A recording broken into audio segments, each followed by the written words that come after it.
Hi, HR Nation. Welcome back to another episode of the HR Leaders Podcast, the show where we explore the future of work with industry experts and HR executives from the world's leading global brands. On today's show, I'm joined by Richard Taylor, Senior Vice President of People Experience and Diversity at Nasdaq. Welcome to the show. How are you?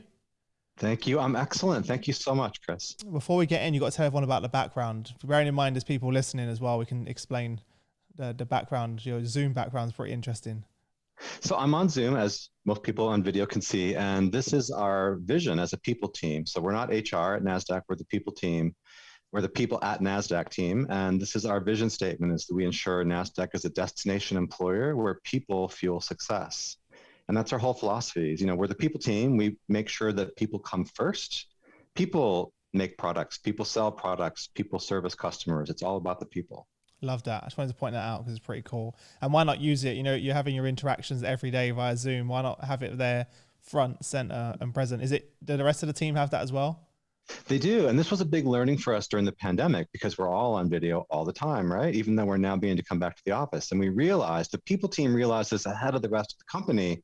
This is real estate. Like, this is our new real estate, is your Zoom background. So we would celebrate various national holidays, cultural events. We would also promote breast cancer awareness. Now we're in November, so it's Movember, and the bros are growing the mo's, you know, for health outcomes. So we use the real estate on our Zoom screens. Yeah, it's something so simple that you can do, but very effective, right? Yeah. Yeah. Before we go any further, tell everyone a little bit more about you personally, Richard, and your journey to where you are now. Yeah, I am pretty much a career HR guy, starting, I would say, in my early 30s. But before that, I was an academic, and I did my graduate studies in comparative religion with a focus on Indian studies and Buddhism and Sanskrit. Oh, wow. And so that's a little different than Wasn't many expecting HR that. execs. Yeah, that's a new one. But then I went and got like what we call a real job, which is no offense to the academics. They have real jobs too. But I got into corporate America through learning and development because I had been a teacher, like a graduate student teacher. And so I had learned how to put together curriculum. And I realized what I loved most about my academic job for me personally wasn't really the research part, which I found kind of lonely, kind of slow. You're in dusty libraries reading these ancient manuscripts. What I really loved was seeing my students develop. And so I would have students in a comparative religion 101 class in their freshman year, and they would take various classes with me through their 4-year undergraduate experience. And I just loved watching their minds expand, their writing improve, their critical thinking. And it finally hit me one day, like, I should get a job where I get paid to do this just full time. Because it was kind of like a side gig to pay the bills just to teach. And I thought, actually, I love this so much. And so I got a job in learning and development in a startup company. Tell everyone a bit more about your role, because it's quite rare I come across someone, SVP of People Experience and Diversity. It's not as common. So how do you describe your role to people? You know, I would say, yeah, it's a great question, Chris. I think a previous generation, and when I was younger, I saw this, was talent management. Yeah. And this is part of like the HR, toolkit. But the growing realization, and one that I share, is talent management is almost a company top-down perspective. So it's almost like the company's talking to employees, you are the talent and we're going to manage you. And I think the Copernican revolution is from the employee perspective up. I'm an employee, and in a consumerized world, I have choices. Why Nasdaq or why some other company? So it's HR, I think, finally recognizing the employee experience is primary. Employees do everything that the company does. There's nothing that happens without employees, and they do have choices. And so building a people experience from the individual up and realizing what makes people satisfied or not. It's how they experience the company, and primarily their manager and the team they work in. We talk about company culture a lot, and that's important. But at the individual employee level, it's various all around the world. We're in 30 countries. And so the employee experience is much more collective. And I don't think you really can manage it top down. To some degree, you have policies and practices, but a lot of it is what's the experience from the ground up, and really being clued into that, measuring that, staying close to that. So my world is primarily around ensuring a great employee experience and increasingly focusing on diversity and diversifying Nasdaq at every level and in every place we operate. I feel like this is being reflected in what we're seeing over the last 18 months, right? Where companies are realizing that we need to focus on our employee experience, right? And tailoring that the same way we do it for our customers, right? We need to do this for our people. And yeah. And we spent so many years talking about HR needs to understand the business, but now it's like the business needs to understand our people. Right. It's kind of flipped the other way around. And I would also say this new perspective of the employee lens and not just the company lens has raised new issues. So in my previous companies, and where I see a lot of the HR crew now around the world, is they're staying in their lane, their HR lane. And I think when you think about the employee experience, you should not stay in your lane. The employee experience is not only things like corporate values or the company benefits or time off like parental leave, et cetera. That's important. But culture is very much around how we work, which is not just HR stuff. How does our tech work? Is our tech working for our employees? What's the working environment like, both metaphorically and physically, like at your desk, in the floor where you work? Do you have access to the things you need? Do you feel comfortable? So I think HR would benefit by taking a much broader lens of what are all the things that touch the employee experience, from recruiter first touch, first email contact, all the way through their employee life cycle to when they exit, either by retiring or moving on. Thinking about all the things, HR should not stay in its lane. We should be thinking holistically. Yeah, I agree. What's there's so much going on, but what's top of mind for you and the team right now? Where's your focus? Well, the big thing, I think, for many of us outside of Nasdaq too, is the pandemic. And in many parts of the world, we see it starting to wind down. Vaccinations are happening. We're beginning to reopen offices, which is an interesting story I want to tell. But in many parts of the world, the pandemic is still very present, very dangerous. People are still being asked to stay home. Our offices are not open. And so we're trying to celebrate the people that we're bringing back to office while being really respectful. There are many employees who are watching through the windows. They're not coming back to office. The pandemic is still real. And so we've really transformed as a people team through the almost 2 years now pandemic. How do we rethink again the employee experience now that you're remote? From our Zoom background to our benefits. One of the things NASDAQ has done, which I'm super proud of, is introduced a new benefit called Flex Days, which was really important during the pandemic when you're basically trapped home, often with children, maybe small children who need a lot from their parents. We gave our employees a Flex Day every fortnight. So every 2 weeks, you can take a day off. We asked them not to just disappear and not show up, but like work with your manager and say, I won't be in Wednesday. That doesn't come out of the holidays. It's not part of their sick time, their holiday time, etc. So we just had Flex Days. Every 2 weeks, you get 1 day off. So it's basically 10% off for free. Wow. And if you were, in addition, if you were a parent or a caregiver of any other family member, we would give you extra days as well. And so that really helped people with mental health and work-life balance, because we were, initially we were adjusting to a crazy new world where you're stuck at home, and so are your kids, and so are your dogs and your spouse and all this. So it was kind of a pressure cooker. And by listening to our employees, they said, what we need more than anything is just some time to get through this new world, figure out online learning for our kids, et cetera, et cetera. Now that we're bringing people back, we're tapering those things, but again, office by office. So it's tricky. We're in 50 offices in 30 countries around the world. Some offices we're reopening. Some others are right around the corner. Others are maybe months away. And so trying to tailor those benefits. We will not be eliminating flex days for employees as they come back to office, but moving it down to every 2 months. So every 2 months versus every 2 weeks, you get a day off. But we want that to be a permanent part of working at NASDAQ, is that flexibility. And in bringing people back, we're only asking for 2 days a week in the office, and you choose. We are encouraging teams to choose together. So like that the whole team would come back Monday, Wednesday, or Tuesday, Thursday, which allows people to, again, continue that work-life balance. It allows us to maintain some social distancing in the office because we're only maximum 50% capacity any given day.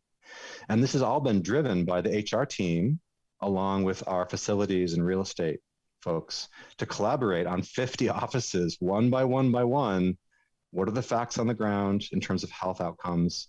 What are we going to do for that office to bring people back? And to make it celebratory, but also be respectful of the people who are not coming back. And they're on global calls, seeing balloons and things, right? So really trying to think about people from different perspectives. Yeah, and I'm sure it was important that the leaders also took the time off to show, right, to demonstrate that. That's right. as well. And we also introduce things like no camera days, because there's research that being on Zoom 8 or 10 or 12 hours a day can be just exhausting. Oh, it is mentally exhausting. So we've given people permission, like have a no camera Friday, or have a no meeting Wednesday afternoon, where you can just focus on all of your to-dos. Mm-hmm. I did that recently. So on Wednesdays, I just no calls, because I just realized I was never getting any time to actually focus on the business, because I was so in the business all day on calls. I was like, it's just, I don't have any time just to think, right? As well. And that's really, really helped me just to have that time blocked out. We found the same. And so that's been top of mind for us, Chris, is getting through the pandemic and then beginning to come back from the pandemic and literally reimagining the world of work. Mm-hmm. Why 5 days a week in the office? Why? We think 2 is perfectly acceptable. And we've asked people to be clever. Don't come to the office and work on spreadsheets by yourself. That's the work you can do at home. Come to the office to be with your team, to have team meetings, to go on customer visits. So we are trying to bring people back from a very traumatic 2 years. I think each of us psychologically were really impacted by a world dealing with the virus. And initially there was even no recourse. There was no vaccine. So it's been very traumatizing, bringing people back in a safe, joyful way, and rethinking what should the future look like. I don't think we should copy and paste from the past. What does the new office look like? What does the new set of benefits look like? What does career progression look like in a new world? Which is frankly the most exciting part of HR, is getting to reinvent stuff. Yeah, we've been trying to do this for some time, right? A lot of the stuff we're doing now, HR's been pushing for many years, and now is the time. Right. There's ever a time. What about culture? Because a big conversation our communities have recently is, can you build culture in a hybrid world, or only remote? What does it mean? Do we have different pockets of culture, etc.? I'd love to kind of hear from you. All of that, Chris. I would say there are always pockets of culture. I think to some degree you can try to build culture, but I want to back up first and say, whether you are actively building culture or not, you have one. You have at least you have right? one. Yeah, so exactly. There is a culture, whether it's managed or unmanaged. That's an important question. And I also think it's important to realize the company may intend certain things, but for me personally, I observe culture as through the eyes of each and every individual employee. So you may have 2 people on the same team reporting to the same manager, sitting with adjacent desks on the same floor, having different experiences of the culture, depending on who they are, what they need, what their expectations are, how they're treated, their ambitions, their goals. So the trickiest part of culture, what I've observed, is that it's largely internal. There's very few tangible physical representations of culture. To some degree, like what does the office look like? What are the words corporate emails use when they send out a corporate email, right? How was the framing, et cetera? But a lot of culture is internal, it's lived, it's experiential, and it's highly, highly individual. So we have offices in India and in Philippines and in Sweden and in Lithuania and in UK and all over the US and Canada. And so there's geographical and cultural components to this. There's different leadership styles. We have 914 managers. Guarantee you they're each individual, unique people who run their teams in somewhat different ways. So trying to gather that up and say, what are we expecting? What's our aspirational approach here? Recently, when I joined Nasdaq, we refashioned and reimagined our corporate values from kind of sticker words like passion, right? And no one was really always sure what generic. You meant by passion, right? We made them into short sentences like play as a team, act as an owner, lead with integrity, and gave managers toolkits so they could give people feedback. I see you're really acting as an owner. Good for you. I'd like to see you act more as a team. I love and there's that. bullets the under language, those, right? common So language. Yeah, it's more actionable, it's more common, and I think it's been very well received. But again, that's the corporate approach down. Like, here's expectations. Whether all 914 managers are leading in just that way, that's a tough question. So then we do employee surveys, et cetera, to find out, like, how is it really going? Here's what we intend at the HR or executive leadership team level. What's really happening at the coalface? My goal is that they're always positive, right? So this woman leads in this style and this guy leads in that style, and they're both individual and unique, but they're positive. Their employees are having a positive experience and they do their best work and they stay. Our goal is that we keep our bright talent and that people are having a good experience. And so we really do check in with employees regularly. We did a number of employee surveys throughout the pandemic. Some of them were focused on typical engagement survey, et cetera, et cetera. But a lot of them were specifically around COVID. Do you have what you need? And initially, immediately, people said, we are working from home. I don't have a good chair. I don't have a good working environment. And we said, please go ahead and expense a chair and just, put it through expenses up to like $150. So we let people go out and buy nice chairs because we realized they would be in them a lot. But we wouldn't have heard about that if we hadn't asked. People would always think, oh, it's my individual problem. I don't have a good chair to work for from home. And so by asking, like, what do you need? We need more time. We need time to get our kids into online virtual school. So by asking employees, how are you doing? To some degree, even though there's idiosyncratic, styles all across the company, we could hear what people needed in a collective way. Mm-hmm. We also ask managers to informally check in all the time. You don't have to have a survey to ask your team, how are you doing? What do you need? Are you okay? Well, talking about your managers, it's been a very tough time for, hard enough to lead any team in person, let alone having half your team one side of the world or country and the other half actually in the office. What kind of training and guidance did you provide to them? We've done a lot. So we have a whole manager series from, you're a brand new manager, just things you need to know right up front around operational stuff. We have a play on our listing service. So part of our business is to list companies. They go IPO or they become publicly traded. So we have a listed leadership program where you get to be one of the listed leaders at Nasdaq if you complete this program. Kind of a light certification, but you're listed, right? Then you join this list of illustrious leaders. Then we have advanced programs. We introduced on top of that some new workshops and training and even just open discussions throughout the pandemic of leading in a remote world and how to check in on people when you can't walk over to their desk. And even before the pandemic, we had 37% of our employees reporting to a manager not in their home country. So you may work in Denmark, but your manager is in Stockholm, which is a regional hub for us. You may work in New York, but your manager is in Boston. So we've always had some degree of remote. Now everyone was remote. Even if you work in the same city, you're remote because you're on Zoom, right? So we did a lot of training and workshops around how to lead in a remote environment.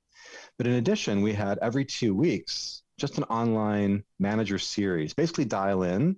HR and some other teams would give some download on what's happening with the virus around the world, what's our plans, but also to have managers talk to each other. So it was almost, in one sense, information sharing, in another sense, a community. So we're all managers together. We're all managing through a really weird and difficult time. How do we support each other? And what are you seeing and what are you hearing? And managers would say, oh, I'm doing this with my team. And others said, wow, that sounds amazing. I could do that too. So helping managers think collectively around taking care of your people, which is different in a pandemic, right? Mostly managers try to get work done and keep their team happy. Now we have, some life or death situations. We had employees who got ill and they were single parents who had small children. There was no one to feed their kids or change their diapers. And many home healthcare workers couldn't even go home. So we needed managers to alert the HR team. I have an employee in distress. They need help. They need food delivery. They need baby daycare or something. We had to really jump in. But managers are the first line of sight, right? They know their team more than any central HR team will. Yeah, that's why I was mentioning it, that they are the first line, right? They are the direct communication between the teams, but it's good to get them all together and just know that, you're not alone. You're not the only one struggling. Right. I know for me to speak to other founders during the time and other leaders and be like, okay, it's just not just me, because I feel like I'm doing a real terrible job right now and have no idea what I'm doing. And I was like, okay, none of us do. So let's get together and share ideas. Obviously a big part of your role is diversity. We're seeing, many companies do a lot of work, but sometimes it's sort of just ticking the box. So I kind of sit that way. How do we actually be good at diversity and go beyond looking good? I worry some companies want to just look good, and other companies, I'm proud to say, including Nasdaq, want to be good. And of course, ironically, if you invest the effort to actually be good at something, you will also look good. So I'd rather go to the heart of the matter anyway, and your brand will speak for itself. So I think many companies, especially leaders who are not close to this and not experts in this, they look for shortcuts. Just business wants to be efficient. People look for shortcuts. Can't we just hire our way out of this problem? And the answer is no. Because if you hire women or people of color or LGBT or disabled employees or any other category you want to talk about, and they join your organization based on what end up being false promises, they will not stay. So I'll give you an example. 2 years ago, we had the Black Lives Matter becoming very, very public. That organization's been around for a while, but they became very public in the summer of 2020. And many companies are like, oh, no, we have to make sure that we hire more Black people and have more representation. Yes, you do. You need more representation. But our own Black employee group, which is called GLOBE, our global link of Black employees, said, we want you to focus first on the environment that it feels like to work here.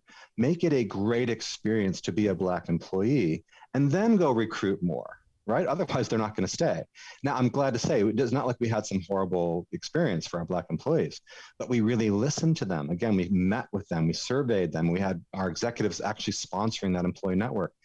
And they really gave us feedback around, we want to have a speaker series around Black voices called Our Talk, which is based on many, many young Black men's experience of growing up, and around 12, their parents sit them down and say, now listen, we have to have a talk about engaging with the police, which many whites kids never get, but Black kids have to be told by their parents, you're a target, right? So having a Black speaker, a series led by our Globe Employee Network, helped really surface issues. And we had panels that were mixed race, we had speakers, we had sociologists, we had amazing, amazing speakers and series and workshops.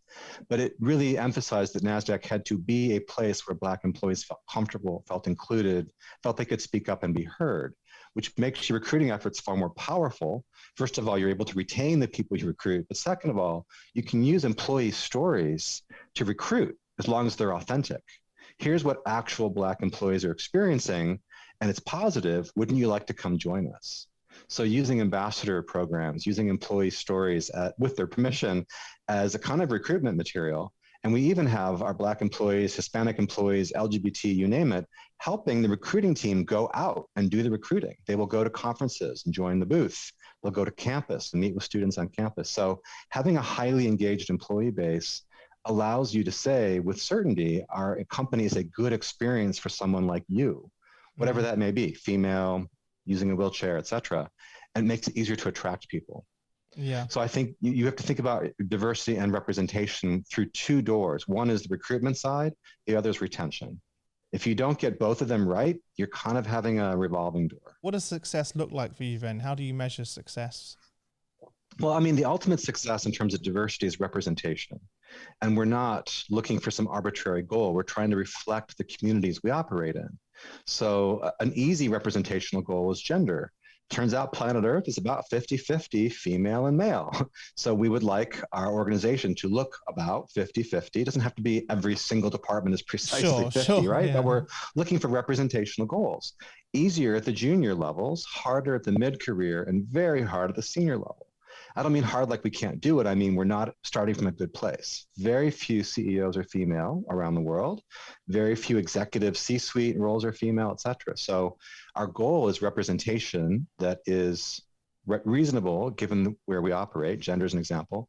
But also, I think there's other things besides outcomes to focus on. Companies are always focusing on representation. That's important. But what are the activities you need to do to get there?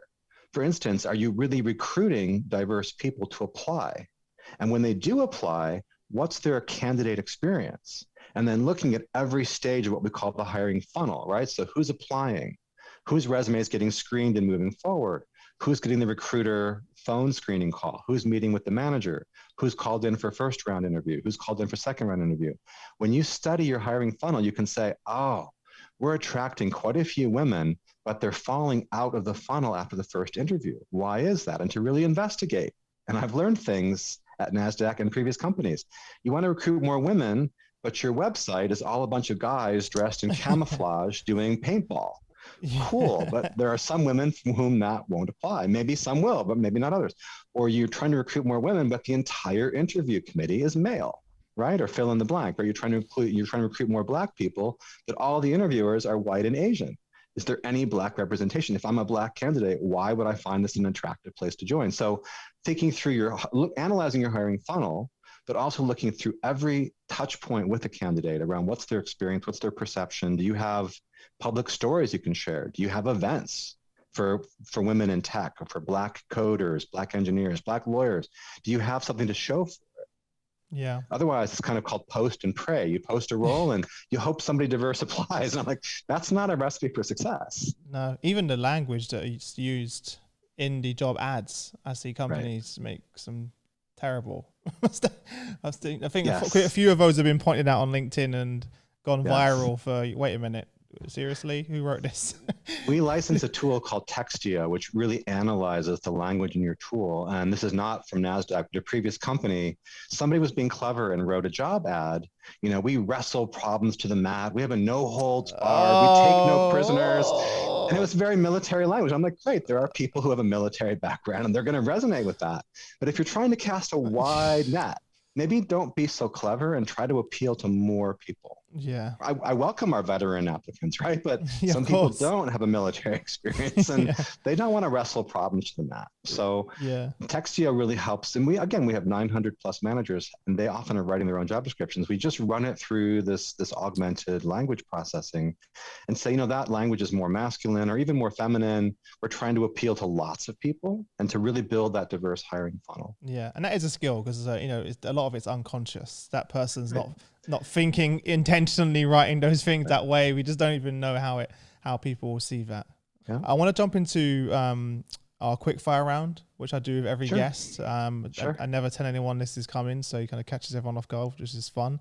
So it's going to be 8 questions and 30 seconds per question. You ready? Are you ready? Yeah. You had a good drink. You had a drink first. That was good. What are your hobbies and passions outside of the office? I'm a big hiker. I love to go out into the wilderness and breathe in the air and the trees. And where I live now backs up to wilderness preserves. So I get to see the deer and the bunnies. And we even have bald eagles. I feel very patriotic when the bald eagle flies by. It's our national bird. But I'm a big outdoors guy. And I live in Minnesota where that's a good place for that. It's a good place to be outside. Yeah. Amazing. If you could click your fingers and change one thing about HR, what would it be? To be more data-driven. I feel we have a lot of room to grow in really not only being data-driven, but being analytical, analyzing the data, finding hidden patterns through regression analysis, et cetera, and to the degree possible, predictive. Mm-hmm. So I can predict if we give out this amount of raise for our merit pool this year and we institute that organizational change, I can predict 2% of people will resign above and beyond what we would have expected. We're not there yet, but I think that would be amazing business insight to predictively figure out the impact of decisions before they're made. Yeah, I agree. How would your friends and family describe what you do for a living? Some of them think I'm a stock trader and I have nothing to do with the markets. They're like, what are your hot tips? And I'm like, for people, like I don't bring companies public. I don't trade in stocks. But they think that I work in stock, or they think that the people team just takes complaints all day. Like people ring me up and they're like, I'm unhappy with my pay packet or something. And so I explain, you know, it's a little more fulsome and a little more strategic, but we do take care of people. That's a part of it. Yeah. Yeah. Have you ever considered leaving the function and trying something different? I love it so much. I think I will do this until I officially retire, but I do think about what else I would do post corporate life. And I really do love teaching. I would love to go be an adjunct professor somewhere. Turns out in Minnesota, there's a University of Minnesota, and they have a really well-renowned HR program with a master's degree in human resources. That could be a fun next gig. I think about executive coaching. I've been through it myself. It's amazing. Many executives don't have anyone to talk to about what's going on and the pressure and the fast I know pace. That feeling. Right? Having an executive coach would be useful. I think that would be a fun next gig. So, you know, related, but a little bit different. You have to go in first to the college or university and say, we need to call it the people experience course, not the HR, not the human resource. Right. Yeah, they'll catch up. Get a rebrand. What's the biggest investment you've made in yourself in your career? I did a 1-year rotation in Singapore, and it was far away. I was in a California-based company. It was far away. It was lonely. I was in a culture I didn't grow up in. I didn't know. Everybody there in the working world spoke English, but were often of Chinese or Indian or Malaysian origin. And so I did a 1-year rotation without my family. They couldn't join for a variety of reasons. And so I did a 1-year rotation on my own in a foreign country, and I learned tremendously, but it was a big sacrifice. Yeah. What was the biggest thing you took away from that? That America's not the center of the universe. I'm glad for your international, listeners to hear that there's an American who acknowledges that. My U.S. perspective is valid, but it is one perspective among many, many, many, many. And seeing the world from a different hemisphere or a different first language is really important, especially when you're running international companies, right? I love that. Definitely. Who's the one person in your career that's had the most impact on you? It's my first manager. I'll even say his name. We're still in touch. His name is Kinsey Clark. And he was as different from me as you could possibly imagine, politically quite different. He's Black American. I'm a white American. He's a military guy and uses vocabulary I'd never heard of before. He was a great manager. He didn't let me get away with crap. He called me out on some crap, but in a very supportive, constructive way. And I respected him and looked up to him. And even 20 years later, I talk about him and we're still in touch. And I say, what a great first manager he was, helping me understand the business and metrics and not just having opinions. He would say opinions are interesting, but bring me data and then I'll have a good conversation. And it was great learning for me. Wow. Yeah. But he was a great role model and very upstanding and a man of his word. And I really respected him. Still do. Amazing. And then last question, what's one piece of advice you would give to the HR leaders tomorrow? Really think that the future could be different. Do not copy paste the past and really think, what problem are you trying to solve then? I've heard military leaders say that, pick a country, they're always fighting the last war. And it's much more effective to be fighting the next war. Not that I want HR to be a war zone. My point is, don't think that the past is prologue. It may not be. So what do you anticipate to the best that you can and solve for that? So for instance, coming back from the pandemic, I don't think we should bring people back to the old world. I think it's a new world and it can be a better world, and to solve for that. Well, thank you so much for coming on the show. Had a lot of fun. I appreciate you sharing your journey and experience with everyone. Very last thing, where can people connect with you if they want to reach out and say hello? I would recommend LinkedIn, Richard Taylor at Nasdaq, and you'll see my LinkedIn profile pop right up. Amazing. And then for everyone listening, as always, that link's already below. So click the link in the description below. You can connect. But apart from that, Richard, enjoy the rest of your day and I look forward to doing this again soon. Hopefully seeing you. I want to visit you soon. That'd be great. Indeed. Thank you and cheers. Thanks.